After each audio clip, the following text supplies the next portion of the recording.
Vikings, let's win this game. Vikings fans, things are loud today with the latest news. For the matchup with Green Bay, J.J. McCarthy is back to start, but Kevin O'Connell will be without two key weapons. There was also a strong message aimed at a Packers defensive star, and when nobody saw it coming, a rising player left and is already wearing another team's colors. And there are veterans and other guys who could be saying goodbye to Minnesota this Sunday. Stick with me because the final takeaway from this game hits hard for what's coming in 2026. But before we dive into every detail, real quick, subscribe to the channel and drop in the comments what you're expecting from this game because this is straight up Stan's talk.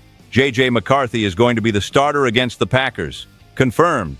After a weird stretch with limited work, his right hand worrying everyone, and that cloud of uncertainty hanging over the week, the kid is heading into his 10th start in the NFL. That alone messes with the head of anyone who lives and breathes Vikings football. It is a division rivalry. It is Green Bay. It is the season finale. There are no small games here. Now the problem hits immediately after that. J.J. McCarthy is taking the field without two major pieces on offense. Aaron Jones is out.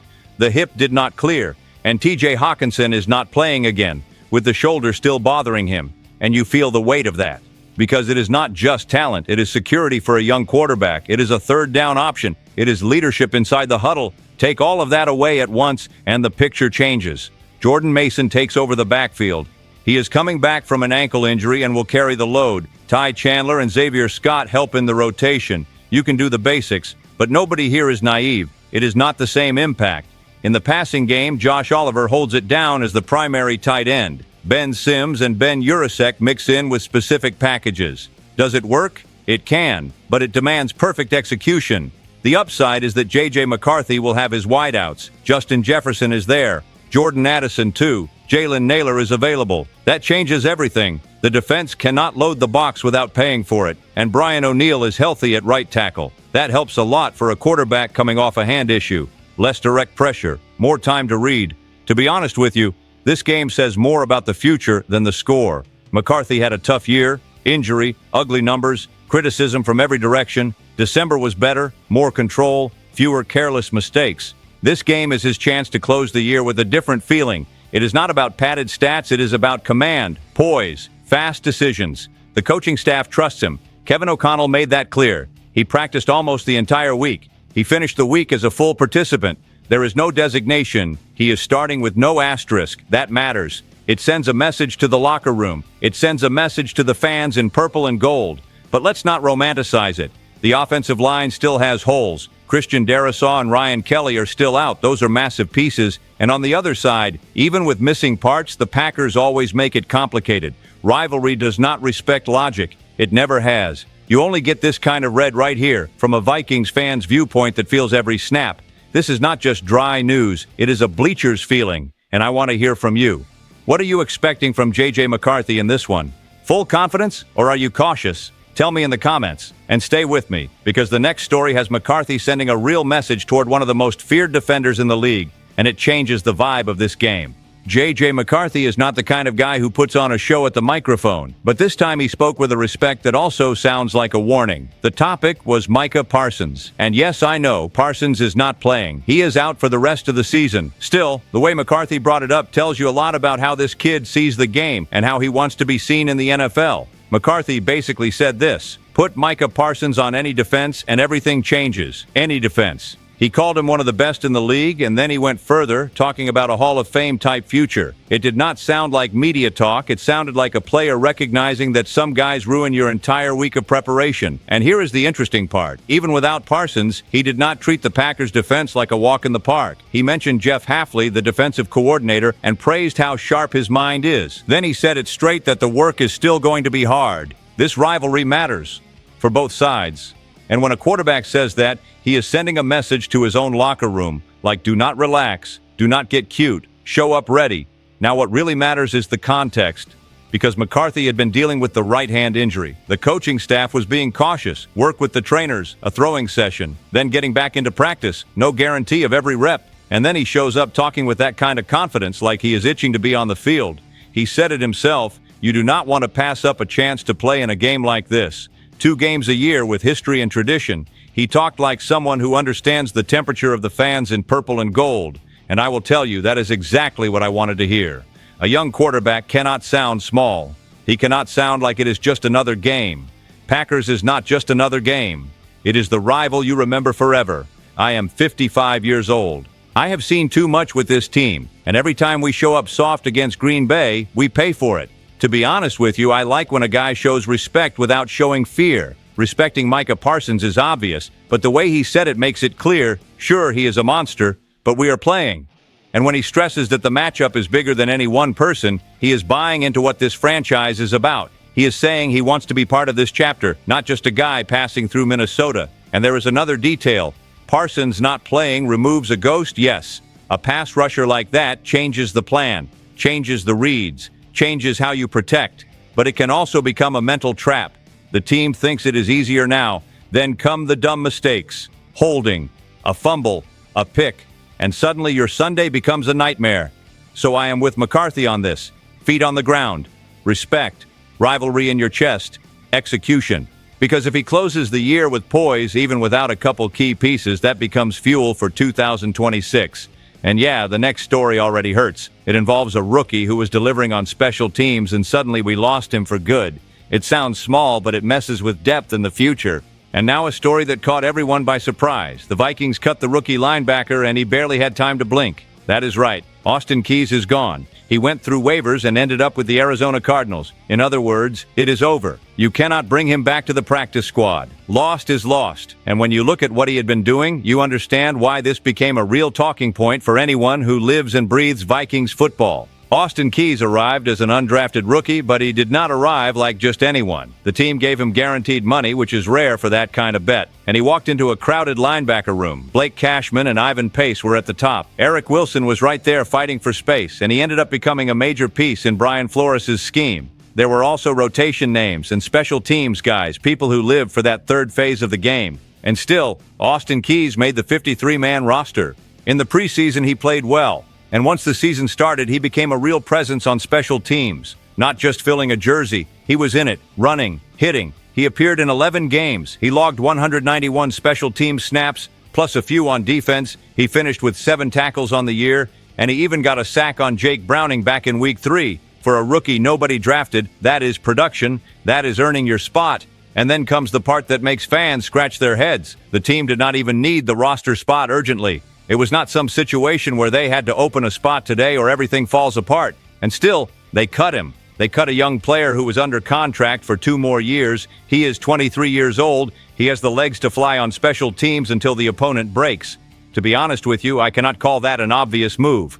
It feels like someone looked ahead and decided they did not want to count on him anymore, and that was that. But in the NFL, when you expose a player like that, someone will grab him. The Cardinals did, and it makes sense for them. Their linebacker group has been patched together because of injuries. So Austin Keys walks in as a cheap young piece ready to contribute right away. He could even play in their finale. Even if the game does not mean much, he will have a chance to show something. And it hurts to watch that happen to a guy who was doing exactly the kind of dirty work that wins tight games. Now look at the Vikings situation for 2026. Blake Cashman is the only linebacker under contract for next year the way things stand. Eric Wilson is headed toward free agency. Ivan Pace, too, in a different category. And other depth pieces could be gone as well. In other words, this team is going to need bodies at that position. A lot of them. So you cut a rookie who was already carved into special teams? That is hard for me to understand. And this is where I want to hear you, because this is a bar debate, a bleachers debate, a group chat debate. Do you think the Vikings were right to let Austin Keys go? Or was it a mistake we are going to remember when the depth disappears? Tell me in the comments. Because the next story is heavier. It has a big name, possible goodbyes, and that sick feeling of, are we watching the end of an era in purple and gold? What comes next is not easy. Just saying it puts a knot in your throat, because some guys become symbols, not just players. And Hitman is that kind of name. Since 2012, he has been the kind of safety you point at and say, that is how it is done here. And now, at 36 years old, with retirement rumors swirling for a while, Week 18 against the Packers could be the goodbye. And he is not the only one who could be saying farewell. Jalen Naylor is in that conversation too. He became a dependable wide receiver 3. Not a star, but valuable. He made catches in big moments. He found the end zone. He did the job when the position was shaky because of inconsistent quarterback play, but he is headed to free agency, and with the salary cap squeezing and the team investing in young options, there is a real chance he walks. Then there is TJ Hawkinson, and that situation is different.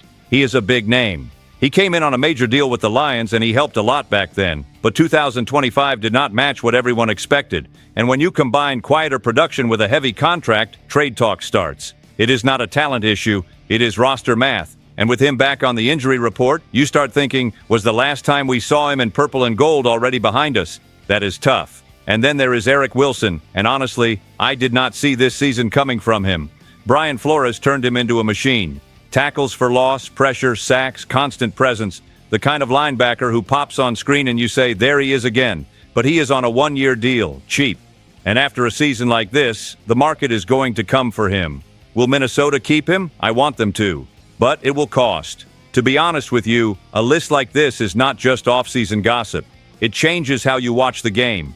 You start paying attention to the details. How Harrison Smith lines up, how he closes angles, how he walks off the field. You look at Naylor and think, does this guy deserve to stay? You see Hawkinson on the sideline and feel the frustration. You watch Wilson flying and remember we have lost good pieces before because of money. And it is a weird mix, because at the same time it is sad, it is also the NFL. Every year there is a turn. Every year someone leaves. But when it hits a player who defined an era, it lands different. Vikings fans everywhere feel it like family moving out. The Packers game becomes a snapshot, not of the score, of the roster. Who is rising? Who is getting expensive? Who is at the edge physically? And who might be closing a chapter? So watch closely, because every snap can carry emotional weight, and I bet the locker room feels it too. Guys look at each other differently when they sense it could be the last dance. And stay with me, because the next story takes this game and turns it into a lens for 2026. There are young names pushing for space, the defense showing a path, and one detail that could change how we see what this team really is. This Vikings versus Packers game in Week 18 is the kind that looks warm on paper, but it still tells you a lot if you watch like a fan. There's no playoff spot on the line for Minnesota. Green Bay is locked into the 7th seed, and when the rival shifts into rest mode, the danger is Minnesota falling into the trap of thinking it is already handled. Rivalry does not allow that, and the bleachers know it. Matt LaFleur already put it out there. Clayton Tune is going to be the Packers' quarterback. Jordan Love will not be risked, even after clearing concussion protocol. Malik Willis is still dealing with a hamstring issue. So yes, the chance to finish with 5 straight wins is right there. But I am not here to sell a pretty win like it is a trophy. I want signs. I want to watch this game and see who is ready to carry 2026 on their back. On defense, my 2 thermometers are Jalen Redmond and Dallas Turner. Redmond has become a story you can be proud of. A guy who had to prove himself again, came back, and now plays like the field belongs to him. He collapses the pocket from the inside. He holds up against the run. He shows up constantly. And when national broadcasts keep saying your name every Sunday, it means you are bothering people. That is foundation. That is future. Dallas Turner is another case. He came in with the first-round label, and people wanted everything immediately. But young players take time, and now he is starting to get the league. Against Detroit, it was his best game. Explosion, reads, speed off the edge. If he repeats that against Green Bay, the vibe changes. Then you start seeing a pass rush that feels like Defend the North in 2026, especially if Jonathan Greenard and Andrew Van Ginkel can stay healthier next year. On offense, the word is identity. If the path is J.J. McCarthy being the guy, this game needs to show control. Not just short completions and done. Command, knowing when to speed it up, knowing when to kill a play and live for the next snap, especially if the game starts easy, because that is where young teams expose themselves. They get cute, they force throws, they hand away turnovers, and suddenly you are fighting in a game you should have dominated. And the run game matters too. Even with the roster patched up, I want commitment to the ground. I want linemen winning reps. I want the offense not living on miracles on 3rd down. And that brings in names who can jump a level. Michael Juergens at center is one. Every snap is a test. Put good tape out there and you become a real long-term conversation. Struggle in the offseason starts with a giant question mark. With TJ Hawkinson hurt, Ben Urasek gets a chance to show more. And this is where tight ends sell themselves. A clean block, a crisp route, strong hands. Do that twice and the coach trusts you. And when the coach trusts you, you earn your roster space.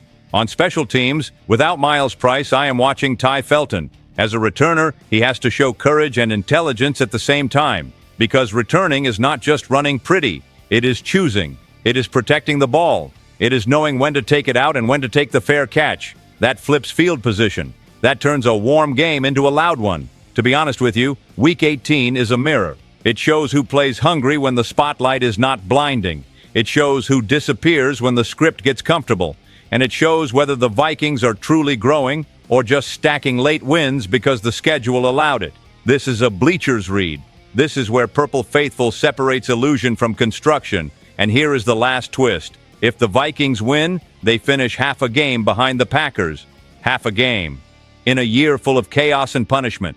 That can be real fuel, or it can be that familiar almost we know too well. And that is where the next part gets heavy. Because when I connect everything in these stories, I land on a bold conclusion about where this team is headed.